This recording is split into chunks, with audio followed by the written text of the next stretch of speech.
నాన్నగారిని సాక్ష్యం చెప్పకుండా చేశాను. ఆ రోజు నుంచి ఆయనకు కంటి నిండా కునుకు లేదు. నువ్వు మాత్రం ఏం చేస్తావమ్మా?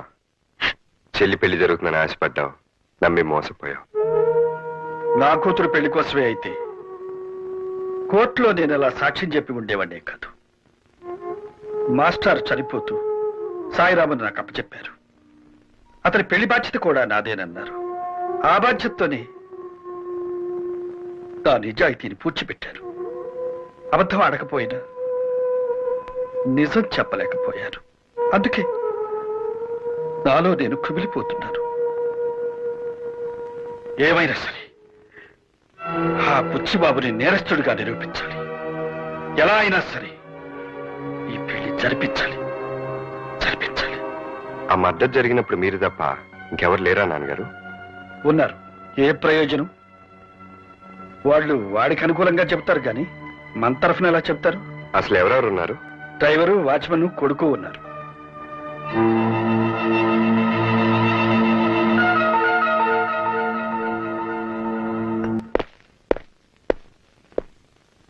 విన్సెంట్ ఒక్కడిని లేపేయమంటారా, వాడి భార్య బిడ్డలు కూడా లేపేయమంటారా? నో, విన్సెంట్ ఒక్కడిని మర్డర్ చేయండి. వాడే నేను మర్డర్ చేయడం చూసిన సాక్షి. All right? All right. తొందరగా తలపేసేయండి.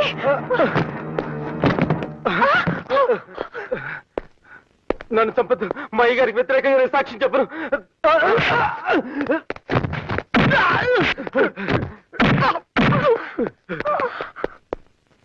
నీకేం భయం లేదు విన్సెంట్? ఆ బుచ్చిబాబు గారు నన్ను బతకనివ్వరు. తెలుసు, అందుకే నేను కాపాడడానికి వచ్చాను. ఇంతకీ మీరు? జడ్జి రామ్మోహన్ రావు గారు అబ్బాయిని. విన్సెంట్ మాస్టర్ని చంపేసి యాక్సిడెంట్ అని పోస్ట్మార్టం రిపోర్ట్ క్రియేట్ చేశారు. ఆయన ఎలా చనిపోయారో నీకు తెలుసు. నువ్వు కనుక సాక్ష్యం చెప్తే. బాబు సాక్ష్యం చెప్తే బుచ్చిబాబు గారు చంపేస్తారు బాబు. సాక్ష్యం చెప్తావన్న డౌట్తోనే బుచ్చిబాబు నేను చంపాలని చూశాడు. నువ్వు గనక సాక్ష్యం చెప్తే నేను నీకు ఏ హాని జరగకుండా చూసుకుంటాను. బాబు మీరు చెప్పినట్టు నేను చేస్తే నా భార్య బిడ్డలు అనాథలైపోతారు బాబు.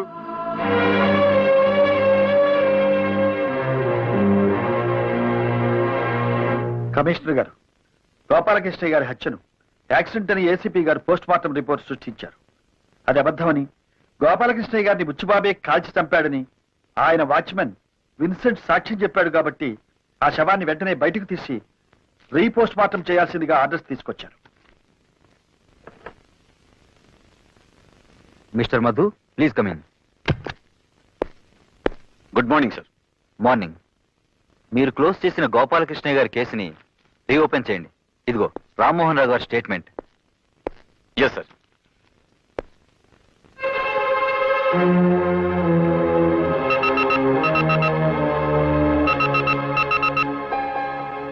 ఎస్, గోపాలకృష్ణ గారి బాడీని రీపోస్ట్ మార్టం చేయించమని కోర్టు నుంచి ఆర్డర్స్తో వచ్చారు మా నాన్నగారు.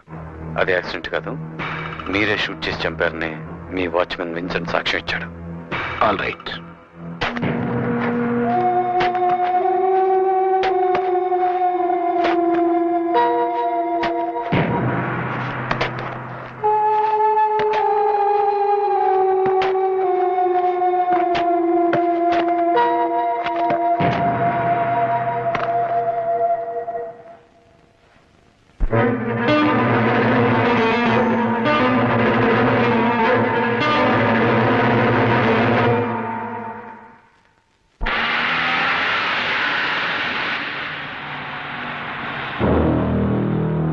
హలో, తండ్రి కొడుకులిద్దరు బాగా దెబ్బతిన్నట్టున్నారు.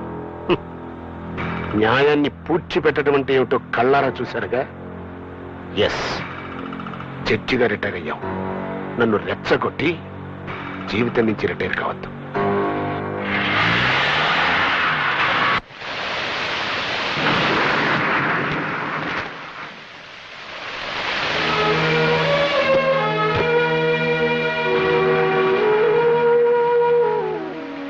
ఏమిటి బాబు వర్షం వచ్చావు? నిన్ను నానమ్మని చూడాలనిపించింది. ట్యూషన్ నుంచి ఇటే వచ్చేసాను. అమ్మ ఇక్కడికి వస్తానంటే కొడుతుంది తాతయ్య. చక్రి, నువ్వు ఇలా చెప్పా పెట్టకుండా వస్తే మీ అమ్మా నాన్న కంగారు పడరు? పడితే పండి, నేను అక్కడికి వెళ్ళను, ఇక్కడే ఉంటాను. నేను అక్కడికి వెళ్తే నన్ను కొడతారు తాతయ్య. కొట్టినా తిట్టినా అమ్మా నాన్నల్ని విడిచిపెట్టి రాకూడదు బాబు. బిడ్డ దూరం అయితే తండ్రి ఎంత బాధపడతాడో నీకు తెలియదురా. హలో సుబ్బారావు గారా, నేను ఏసీపీ మధుర మాట్లాడుతున్నానండి. ఏం లేదండి, మా అబ్బాయి ఇంకా స్కూల్ నుంచి ఇంటికి రాలేదు, మీ వాడికి తెలిసేమోనని. ఒక్కసారి ఇవ్వండి. బాబు, మా చక్రి ఎక్కడికి వెళ్ళాడో నీకేమైనా తెలుసా? తెలీదా? ఏమండి?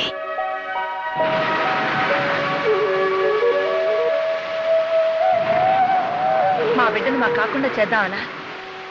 ఎవరిని అడిగి తీసుకెళ్లారు? దాన్ని ఎవరూ తీసుకెళ్ళలేదు. నేనే తాతయ్య నాన్నని చూడాలనిపించలేను. తల్లిదండ్రులకు ఎలా ఎదురు సమాధానం చెప్పాలో బాగానే నేర్పించారు. కళ్యాణి,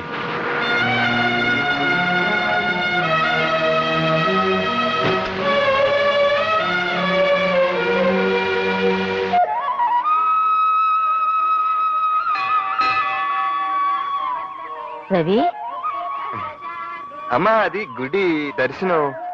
రాత్రి కాళికాదేవి కల్లోకి వచ్చి దర్శనం చేసుకో అని ఒకటే. ఓహో, కాళికాదేవి వెంకటేశ్వర స్వామి గుడికొచ్చి దర్శనం ఇస్తానందా? అదే కాళికాదేవిని విన్నావా? కాదు, అలువేలు మంగాదేవి కల్లోకి వచ్చింది.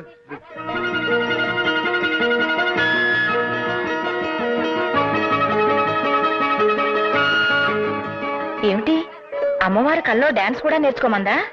చెప్పే ఉంటుంది. నిదట్లో ఉన్నాను కదా, డైలాగ్స్ మర్చిపోయాను. ఏమే రాణి, స్వామివారి దర్శనానికి వచ్చావా? అవునమ్మగారు. రాత్రి స్వామివారి కల్లోకి వచ్చి నా దర్శనం చేసుకో అని నీకు కూడా చెప్పారా? అబ్బా, నిజం అమ్మగారు. అవును, నా కల్లోకి వచ్చినట్టు మీకెలా తెలిసింది? మీరిద్దరూ ఇలా కలుస్తారని నాకు కల వచ్చిందిలే. అబ్బే, అది కదమ్మా, నేను పొర్లు దండాలు పెడతానని మొక్కుకున్నాను, అందుకొచ్చాను. అంతేనమ్మగారు. నేను అంగ ప్రదక్షిణాలు చేస్తానని మొక్కున్నానమ్మా. నేను మొక్కుకున్నాను.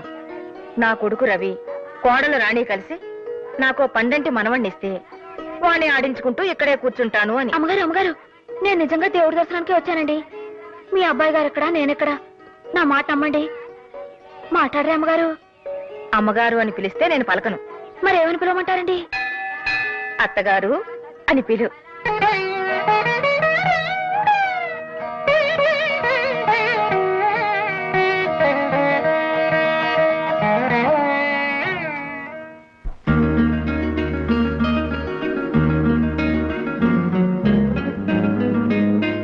మాట్లాడితే కేసును తిరగదోడుతున్నాడు రామ్మోహన్ రావు.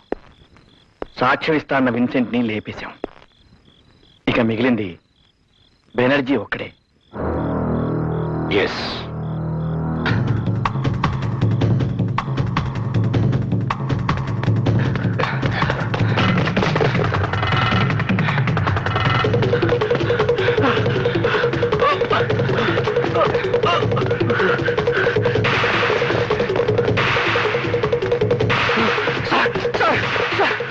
వాడు చంపాలని చూస్తున్నారు సార్.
బుచ్చిబాబు చేసిన హత్య కళ్ళారా చూసినట్టు నువ్వే చెప్తున్నావు.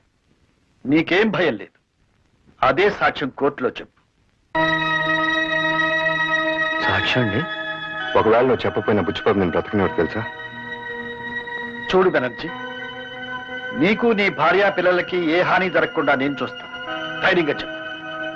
నేను సాక్ష్యం చెప్తే ఆయన తప్పకుండా శిక్ష పడుద్దండి.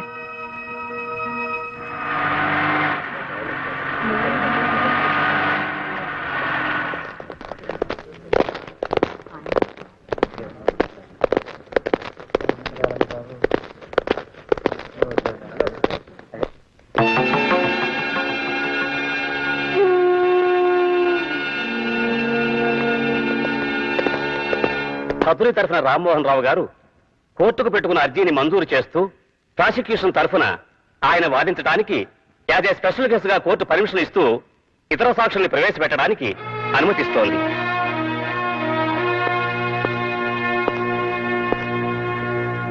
నీ పేరేమిటి? బెనర్జీ అండి. నువ్వేం చేస్తుంటావు? బుచ్చిబాబు గారి ఇంట్లో డ్రైవర్ అండి. విన్సెంట్ అనే అతను నీకు తెలుసా? తెలుసండి. చివరిసారిగా నువ్వు అతను ఎప్పుడు చూశావు? కింద శనివారం రాత్రి అండి. ఆ రోజు రాత్రి విన్సెంట్ హత్యని కళ్ళారా చూసిన నువ్వు ఆ హత్య ఎలా జరిగింది, ఎవరు చేశారు, కోర్టు వారికి చెప్పు. ఏంటండి? విన్సెంట్ హత్య? చచ్చిపోయాడండి? ఏమిటి నువ్వు చెప్పేది? విన్సెంట్ ని బుచ్చిబాబు చంపడం కళ్ళారా చూశానని పోలీస్ స్టేషన్ లో నువ్వు రిపోర్ట్ ఇచ్చావు, మర్చిపోయావా? మీ చిన్నబ్బాయి గారు మీరు అలా చెప్పపోతే నా పెళ్ళాం బిడ్డల ప్రాణాలతో ఉంటాను బెదిరించారు కదండి. సార్ మీరే నా పెళ్ళాం బిడ్డలు కాపాడాలి సార్. రామ్మోహన్ రావు గారు, అది కాదు your honour. Please cool down. జడ్జిగా మీకున్న పేరుని, మీ మీద కోర్టు వారికి ఉన్న గౌరవాన్ని దృష్టిలో పెట్టుకుని ఈ కేసు రీఓపెన్ చేయడం జరిగింది. కానీ మీరు అబద్ధ సాక్ష్యాలు సృష్టించడానికి ప్రయత్నించి తప్పు చేశారు.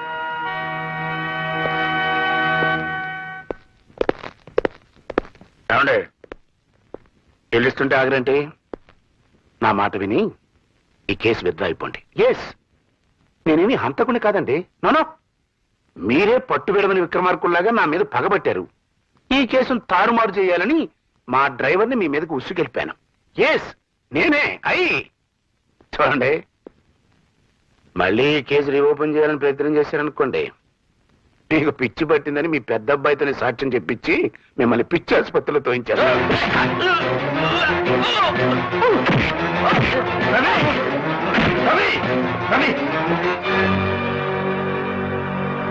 రవి, మనుషులు మృగాలతో గొడవ పడకూడదు.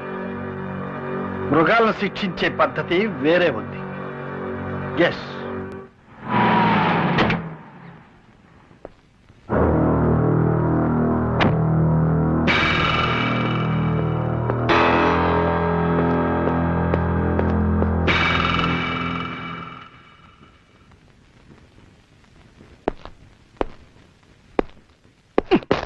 సారీ. All right. ఏమిటి, మీరెందుకు వచ్చారు ఇక్కడికి? కంగారు పడక బుచ్చిబాబు, నన్ను ఎప్పుడు చూసినా అలా బెదిరిపోతావు ఎందుకు? నేను పెళ్లికి పిలవడానికి వచ్చాను. All right. ఎవరి పెళ్లి? నీది కాదు, సాయిరామ్ది. Very good. ఇది తెలివైన పని అంటే. చదివి చూడు, అసలు తెలివైన పని ఏంటో తెలుస్తుంది. సాయిరామ్తో మా అమ్మాయి పెళ్ళని కార్డు వేశారండి. అంటే మా అమ్మాయి ఎక్కడుందో మీకు తెలుసా? నువ్వు దాచిన చోట మాత్రం ఖచ్చితంగా లేదు. నిన్ను తప్పించుకుని మా దగ్గరకు చేరింది. మళ్ళీ నీకు కనపడకుండా ఎక్కడ దాచాలో అక్కడే దాచాం. ముందు వాళ్ళ పెళ్లి జరిపించి, ఆ తర్వాత నీ కూతురుతోనే నీకు వ్యతిరేకంగా సాక్ష్యం చెప్పించి, అప్పుడు నీ పెళ్లి నేనే దగ్గరుండి జరిపిస్తాను. అర్థమైందా? రా బాబు, ఏర్పాటు చేయాలి.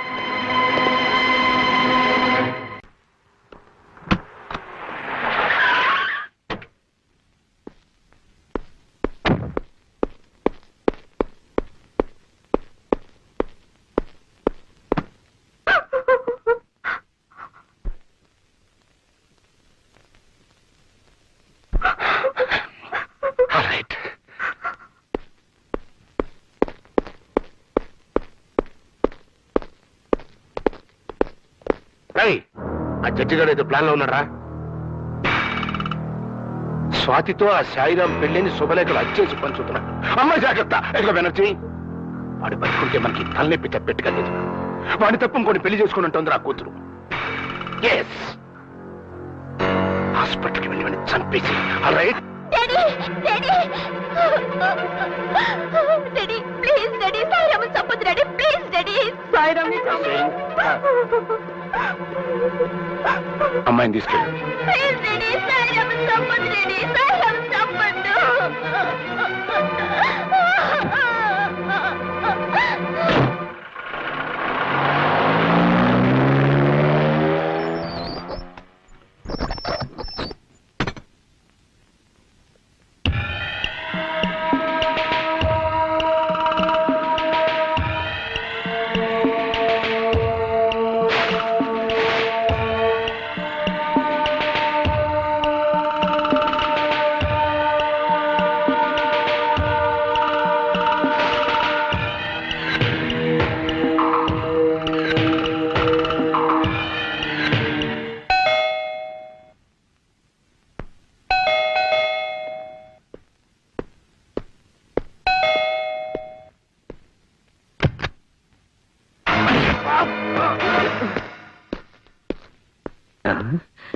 కోడి ఒక కోనలో పుంజు ఒక కోనలో పిల్లలేమో తల్లదిల్లు ప్రేమ.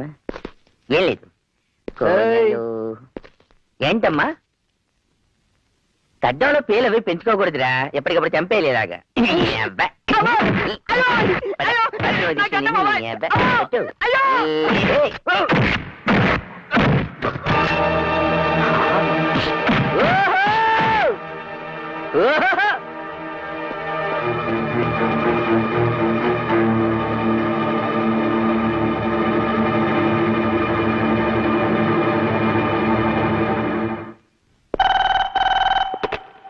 హలో, నా కూతుర్ని నేను దాచిన చోటు నుంచి ఎత్తుకుపోయాడు.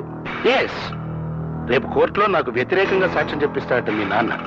అదే గనక జరిగితే కేసు నాతో ప్రారంభమై నీతో ముగుస్తుంది. ఎస్, పోస్ట్ మార్టం రిపోర్టు నువ్వు తారుమారు చేసిన దగ్గర నుంచి వెనక్కి రివైండ్ అయ్యి ఎస్ఐగా నువ్వు నా దగ్గర 10,000 లంచం తీసుకున్న దాంతో ఆగుతుంది. ఈ ఆపద నుంచి నేను నువ్వే కాపాడుకోవాలయ్యా. All right? No problem sir. మీ అమ్మాయిని మీకు అప్పగించే బాధ్యత నాది.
మర్యాదగా వాళ్ళిద్దరిని నాకు అప్పగించు.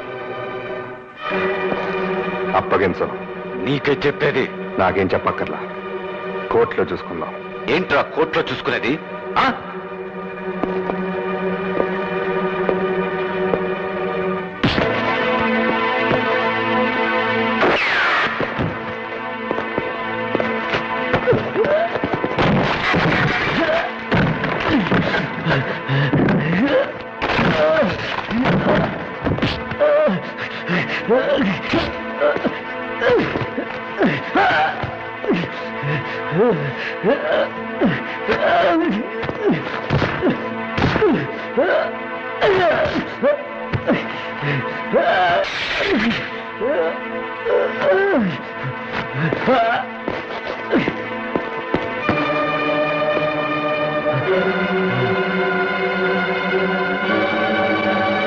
ఎటండి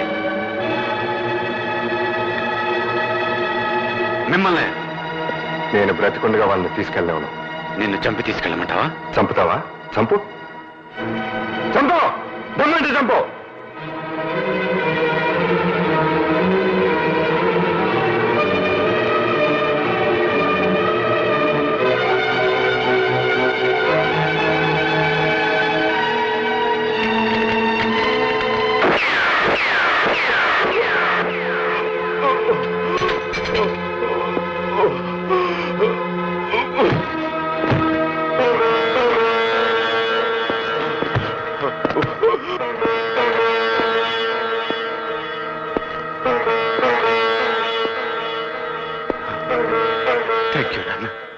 థ్యాంక్ యూ వెరీ మచ్ నాన్న. బుచ్చిబాబు అన్న చిక్కున్నాను. ఈ జన్మలో వెనక్కి రాలేదనుకున్నాను. నాకు విముక్తి కలిగించారు. థ్యాంక్స్ నాన్న. వచ్చే జన్మలో మంచి కొడుకుగా మళ్ళీ మీ కడుపున పుట్టి మీ రుణం తీర్చుకుంటాను అన్న. మీ రుణం తీర్చుకుంటాను.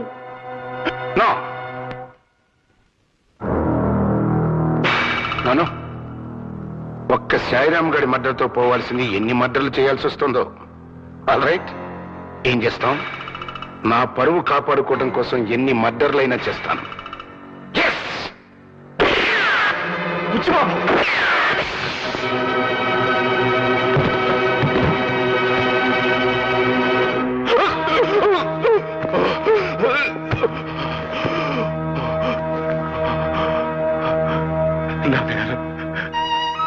ఎన్నో తప్పులు చేసేది నాకు.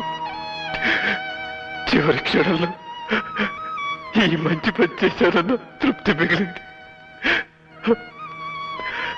నాకది మధు, మధు,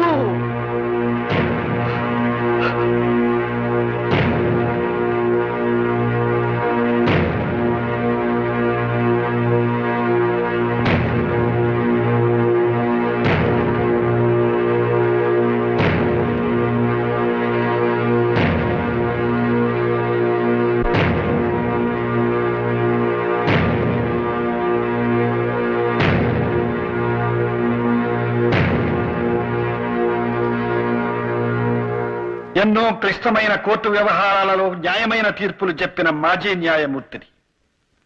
నా కుటుంబ విషయంలో కూడా ఒక కఠోరమైన తీర్పునిచ్చి నేరస్తుడిగా మీ ముందు నిలబడ్డాను.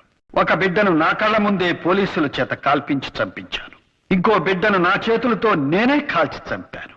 మరో బిడ్డ కళ్ళ ముందు నేనొక హంతకుడిగా అత్యధిక దండనకు గురికాపోతున్నాను. ఇది నేను చేసిన నేరమా? నా బిడ్డలు చేసిన నేరాల ఫలితమా? లేక సమకాలీన సమాజ నిర్మాణంలోని లోపమే నా కుటుంబాన్ని ఇలా బలి తీసుకుందా? అవినీతి నా మొదటి వాడికి నా వల్ల సంక్రమించలేదే. తీవ్రవాదం మా రెండవ వాడికి నేను నేర్పించలేదే. అశాంతి మా చిన్నవాడికి నేను అప్పజెప్పిపోవడం లేదే. ఇవన్నీ నా కుటుంబంలోకి ఎక్కడి నుంచి చొరబడ్డాయి? ఎవరు దీనికి బాధ్యుడు? ధర్మరాజు చేత అబద్ధం ఆడించింది ఎవరు? భీష్ముడు లాంటి గోపాలకృష్ణయ్య గారిని కూలి చేయించింది ఎవరు? శ్రీరాముడు లాంటి నా పెదబాబుని రావణాసురుని చేసిందెవరు? ఒక న్యాయమూర్తిని హంతకుడిగా మార్చిందెవరు? ఈ ప్రశ్నలకు సమాధానం దొరకందే న్యాయానికి న్యాయం జరగదు. అందుకే నాకు తోచిన న్యాయం నేను చేశాను. ఎందరో నేరస్తుల మరణాలకు శాసనాలు రాసిన నేను నా బిడ్డ నేరస్తుడిగా పట్టుబడబోతుంటే తండ్రిగా మరణశిక్ష నేనే అమలు చేశాను. యువరానా, ఒక రకంగా ఇది హత్య కాదు, ఆత్మహత్య. నా తోటలో నా చేతులతో నాటిన మొక్క వటవృక్షం కాకపోగా విషవృక్షంగా విస్తరించుకుంటుంటే నాటిన నా చేతులతోనే దాన్ని తుంచేశాను. అవును, వాడికి జన్మనిచ్చింది నేను, సావు మాత్రం ఇవ్వకూడదా? ఎప్పుడో ఎవరి చేతుల్లోనో దుర్మరణం పాలు కావలసిన వాడిని కనికరించి నా చేతులతో నేనే చంపేశాను. Yes, it is mercilessly mercy killing, your honour, mercy killing.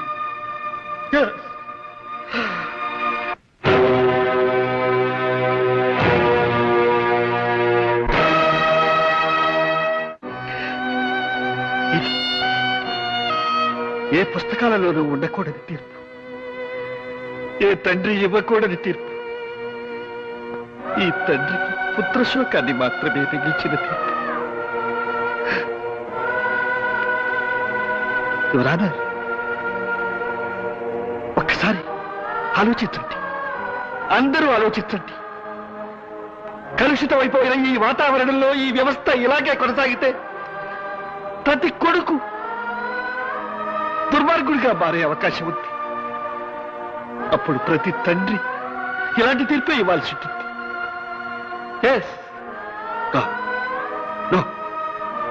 అది అలా కాకూడదు, అలా జరగకూడదు, అలా జరగనివ్వకూడదు.